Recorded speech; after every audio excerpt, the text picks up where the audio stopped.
So you believe that there is Satan, and you believe that Satan impacts your life, and you think that Satan can stand up to God. So, if Satan is so powerful and Satan impacts your life, why are you worshiping God rather than the one that impacts your life? Doesn't make sense, right? And if God is so good and God is so almighty and powerful, how come he lets somebody like Satan exist? All of this doesn't make sense, right? That's because it's a mistranslation of the original Bible. Satan in the original Bible means obstacle.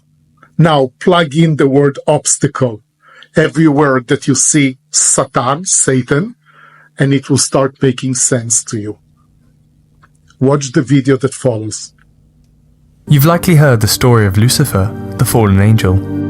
According to Christian legend, Lucifer was the most senior and most beautiful angel in God's heavenly court. He wanted to be more powerful than God and rebelled along with some other corrupted angels.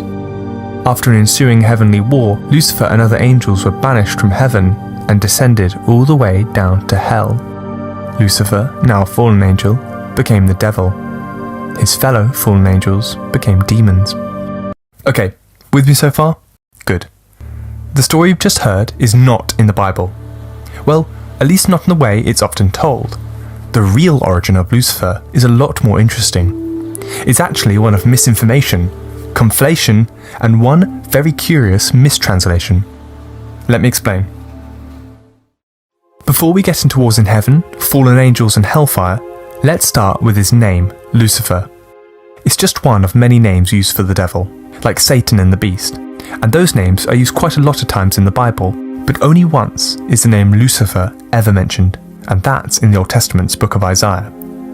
In chapter 14, verse 12 of the book, the prophet Isaiah says this: "How you are fallen from heaven, O Lucifer, son of the morning! How you are cut down to the ground, you who weakened the nations."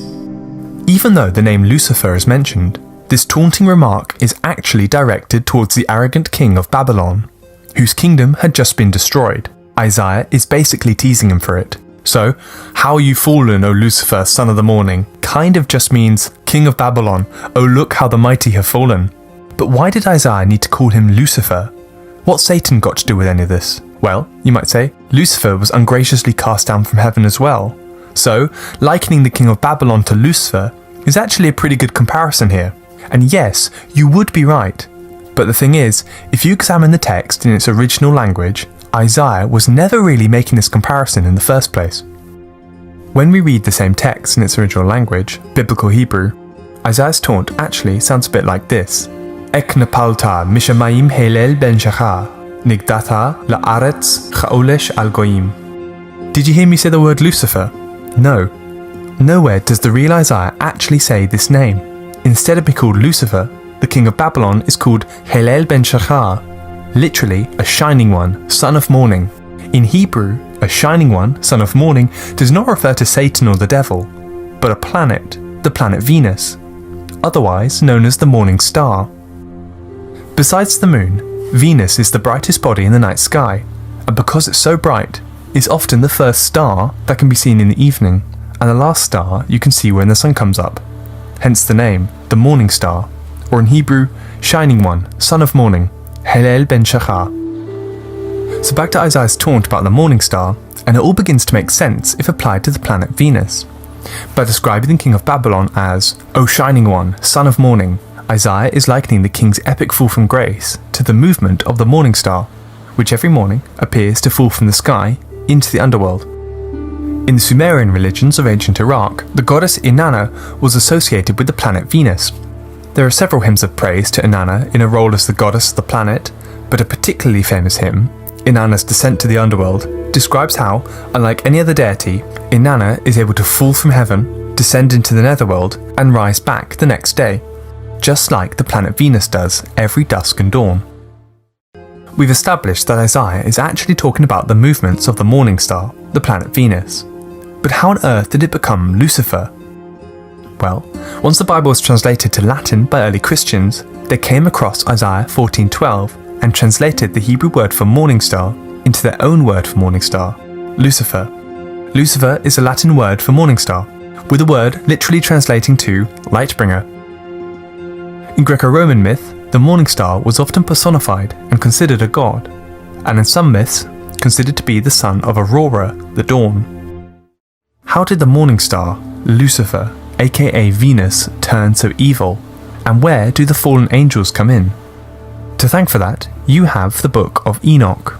It's an apocryphal biblical text written around 300 to 200 BCE, and it didn't quite make it into the final cut of the Bible, but was incredibly popular in Second Temple Judaism. In the Book of Enoch, there's a chapter called the Book of Watchers. And in this chapter, we have the Watchers, who were dispatched to Earth to watch over humanity. But they did a terrible, terrible job, and they soon began to lust for human women, and, led by their leader Samyaza, all started to defect from God's command, and began to procreate among human women. The offspring are called the Nephilim, or giants, who pillaged the earth and endangered humanity. Samyaza and his fallen angel cronies also began to teach the humans certain forbidden arts, like weaponry, cosmetics, mirrors, sorceries, and other hidden secrets. Meanwhile, God's looking down in anger and disbelief, so allows a great flood to rid the earth of the corrupted humankind and those Nephilim, but first warning Noah to build his ark, as described in the book of Genesis. Afterwards, he gets his loyal angels to punish the fallen watchers, including their evil leader, Samyaza. Remember, none of this is actually canon for mainstream Christianity or Judaism. It's labelled as an apocryphal book. In today's terms, that's the equivalent of being a sort of Bible fan fiction. But at the time, people loved the Book of Enoch so much that it began to influence contemporary religious ideas. Even in the New Testament Book of Jude, the Book of Enoch is directly quoted. Around the time of Enoch's circulation, Jews and early Christians rummaged through the Old Testament to see if they'd missed any hidden secrets, and they just so happened to stumble on a little verse in the book of Isaiah. Instead of seeing it as a reference to the planet Venus, as originally intended, they found a hidden reference to that fallen angel Samyaza, as seen in the book of Enoch.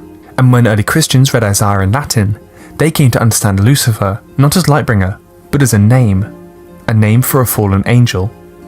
And so, Lucifer, the name for the fallen angel, finally stuck, and was added to a growing number of names used for the devil, such as Satan, the beast, Beelzebub, and so on. Now each one of those names have their own fascinating origins that I'd love to cover in a future video, but for now, I'll leave it at that.